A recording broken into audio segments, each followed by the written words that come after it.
is where dreams come true. While that may be the case for guests visiting the park, the employees have seen behind the illusion and it's not quite as magic as you might think. Today we're counting down the top 10 dark secrets Disney employees are hiding from you. At number 10, fake it till you make it. Disney is often referred to as the happiest place on earth. A pretty big claim, but in their efforts to keep the park so positive, they have a few tricks up their sleeves. If you've been to Disney and skipped out on a ride due to the long wait time listed, you may want to reconsider next time. Disney uses the trick of overestimating wait time so you'll think you waited less than you were supposed to. This keeps guests in line happier for longer. Another thing that may seem totally normal are the American flags located all over the park. The flags located within Disney are often missing one of the stars or stripes. Why would they do this? Well, by omitting something from the original flag, it means they don't have to follow standard American flag regulations, like flying them at half-mast at certain times. I mean, that's pretty smart. It's never a happy thing when a flag is at half-mast, so it's fitting they would try to avoid having to do that. When they say Disney is very detail-oriented, they aren't kidding. The last thing I'll mention that may seem real but is really just the park making the rides seem crazier than they are is their use of dramatic effects. If you walk past the Twilight Zone or Tower of Terror, you'll hear a lot of screaming. Some of those screams are real, but some are apparently fake and being played through the speakers to entice more guests to go in. Also, the boats at Splash Mountain don't actually cause such a big splash. There are cannons at the end of the drop that make the huge splashes of water. Real or fake, if it makes the day more fun, I'll take it. Number 9. Underground tunnels. The rumors are true. There is an entire tunnel system under the park. By the time you reach the entrance of the Magic Kingdom, you probably won't even notice that you've been walking up a slight incline ever since getting off the monorail or ferry. By the time you reach the iconic castle, you'll have already reached the 3rd floor level. Rumor has it the reason they created the underground tunnel system is because of Walt Disney himself. Walt was wandering through Tomorrowland in Disneyland as a staff member dressed as a cowboy walked by him on his way to his position at Frontierland. One look told Disney that a cowboy dressed in a checkered shirt, bandana, and cowboy boots twirling a 6-shooter looked totally out of place in Tomorrowland. Walt didn't want anything to distract visitors from their magical experience, like an old cowboy walking through the future, so when it came time for Disney World in Florida, they planned for the underground world. Due to Florida's high water table, digging out a basement was out of the question, so Disney improvised by building the tunnels at ground level and creating the world right on top. A former employee said, "Under the Magic Kingdom there are tons of underground tunnels. I could pop up almost anywhere in the park I wanted. Epcot has a tunnel underneath as well." Say what you will about Walt, but he really was dedicated to keeping the illusion alive. Number 8. No breaking character. I think we all know by now that Disney really wants to keep the illusion alive at all times. Having said that, have you ever thought about how the characters who have to wear suits all day don't get super hot? Well, the short answer is they do, but it doesn't matter. Staff members who have to wear large costumes, which I would imagine get pretty stuffy, have to simply ignore the heat and get on with it no matter what. One Reddit user shared a story and said, "A scuba instructor I had once told me that he applied for the job as Water Goofy on a Disney cruise. Water Goofy is simply Goofy who hangs out by the pool. But before he could accept the job, the scuba instructor had to agree that in the event he started drowning, he had to be carried away before lifeguards remove his costume. You know, so they don't upset the children. CPR would not be performed on scene." I mean, I understand no breaking character, but come on, I really think that in this situation, a few upset children would be worth saving the person's life. But hey, Disney doesn't mess around. The rule goes for employees at parks as well. If you're too hot or dying, do it somewhere else. Luckily, each character is always accompanied by a supervisor that helps them know where they need to go and when. So if things were really getting serious, the supervisor is there to help out. At number 7. Too Many Gators. Walt Disney World is located in Orlando, Florida. One thing Florida is known for is their alligators. While Disney does pull out all the stops in order to keep the park magical, they have had their fair share of run-ins with gators. In 2016, a 2-year-old boy passed away at the Seven Seas Lagoon due to an alligator. Since then, more than 200 alligators have been removed from the parks. The company has worked with trappers contracted through the Florida Fish and Wildlife Conservation Commission to remove the gators. Most of the pests taken from Disney are euthanized and sold for their hide and meat. Some are also transferred to alligator farms, animal exhibits, and zoos. After the incident in 2016, Disney installed a wall and put up reptile warning signs along waterways throughout the resort. It would definitely take you out of the magic of Disney if you spot a large gator in the water, but they now have a trapper on hand and take care of any sightings. sightings. It is Florida, so there really isn't much more the park can do except keep an eye and be proactive. To be considered a nuisance within the statewide nuisance alligator program, an alligator must be at least 4 feet long and pose a threat to people, pets, and/or property. Not long ago, guests spotted a live alligator at Magic Kingdom. Disney can train their performers and dress them to the nines and make all the illusions as real as can be, but the only thing they struggle with is those gators. Unfortunately, even if you are at Disney World, you're still in Florida.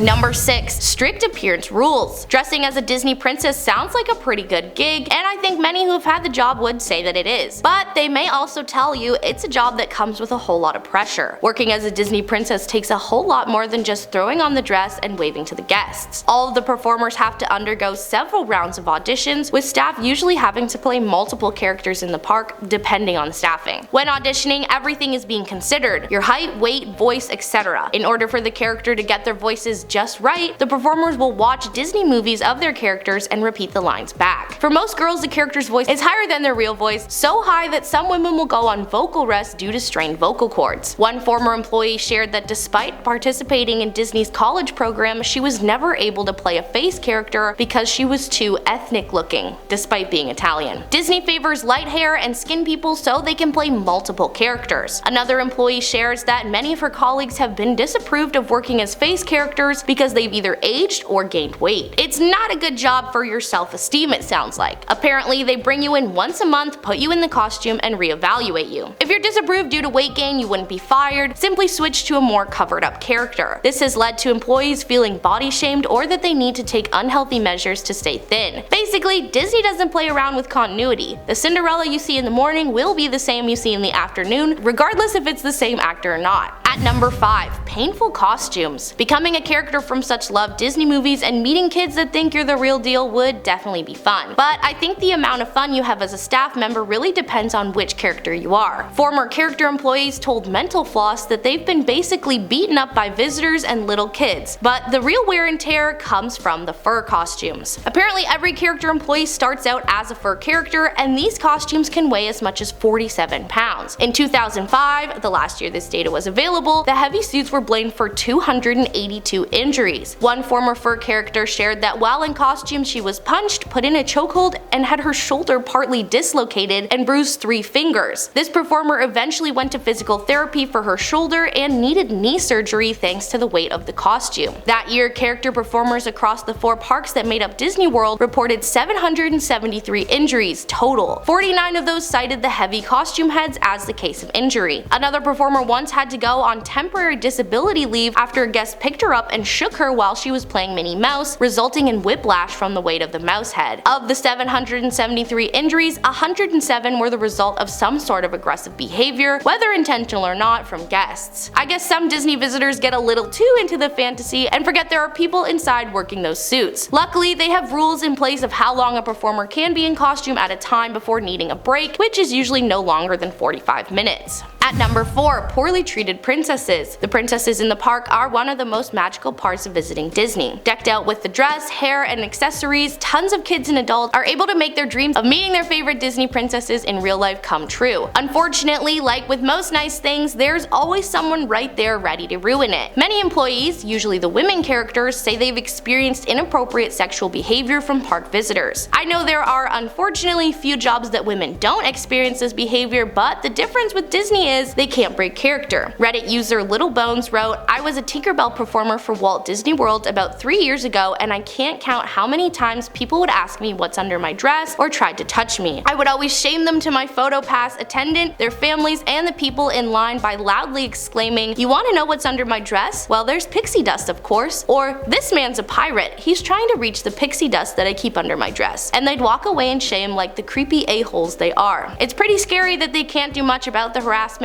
but it's even more scary that there are people at a place full of children sexualizing and literally touching a fictional character made for kids. It may be where dreams come true, but even Disney can't weed out all the creeps at the door." Number 3. Shared undies. Alright, this one is seriously my least favorite thing I learned about Disney when making this video. Aside from the fabulous park, action-packed rides, and all the snacks your Disney heart could want, one of the best part about the park is the opportunity to meet your favorite characters in person. Disney cast members go above above and beyond to ensure guests visiting the park are experiencing the magic. Well, back in the day, according to reports, Disneyland used to force cast members to share underwear as a part of the costume for work. Ew. The report stated that cast members inside the costumes had to wear regulation company-issued underwear. If you were to wear your own, you would create a visible line that the guests could see. So instead of just giving the cast members their own pack of the proper undies to take home at the end of each shift, employees had to hand in their underwear for washing. This was the way for a while, but the washing of the underwear was so bad they had to stop using the system in 2001. The report said when they started receiving dirty and smelly underwear at the start of their shifts and contracting nasty conditions like pubic lice and scabies, people started to suspect that the underwear garments weren't actually being washed very well.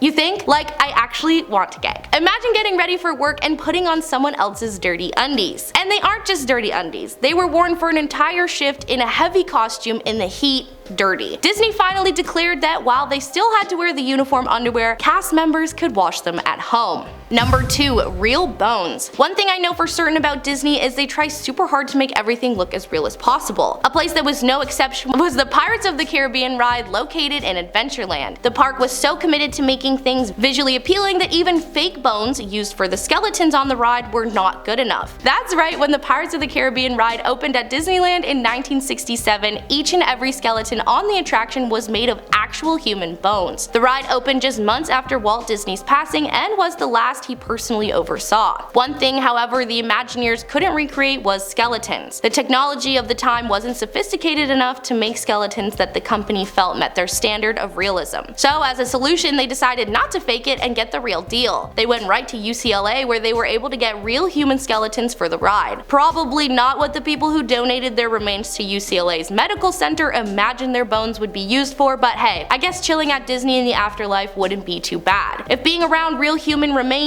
gives you the creeps, don't worry, because they didn't last forever. Eventually, as fake skeletons and technology improved, a new generation of Imagineers were able to replace the real ones. After being replaced, the real remains were later returned to their countries of origin and given a proper burial. Today, Disneyland says there are no longer any human remains on the ride. That being said, some people are still unconvinced. Jason Petros of Ears Up Disney podcast has a blog post detailing where he believes there are 4 remaining instances of, well, remains. I can't see why they wouldn't remove all the old bones, but hey, you never know. Disney does love its Easter eggs. And at number 1, spreading ashes at Haunted Mansion. The Haunted Mansion is one of Disney's most famous attractions, located in Liberty Square at Magic Kingdom Park. While it is called the Haunted Mansion, it's not actually haunted, and they keep the scare factor pretty mild. That being said, the mansion does hold a pretty haunted secret. Apparently, a lot of people like to scatter the ashes of their loved ones at the park, but more specifically inside the Haunted Mansion. I mean, if you're gonna spread ashes at Disney, the Haunted Mansion does seem like a pretty fitting place. It sounds a bit wild, but in 2018 a report by Wall Street Journal confirmed this fact and even stated that custodians at the park use code words to tackle said problem. HEPA cleanup is used, named after the special vacuum filter needed to suck up very fine particles like ashes and their residue. A story about the Haunted Mansion ride states that people believe that by scattering the ashes on the ride, they join the ghosts and live in the theme park forever. Considering Disney is referred to as the happiest place on earth, I understand why some people would have their wish to be scattered there. However, every time someone sneaks ashes into the park, whether it be in medicine bottles, purses, or makeup compacts, without proper permission, it violates the health and safety code, and they have to shut down the park because of it. One Disney custodian told the Wall Street Journal, "The Haunted Mansion probably has so much human ashes in it that it's not even funny."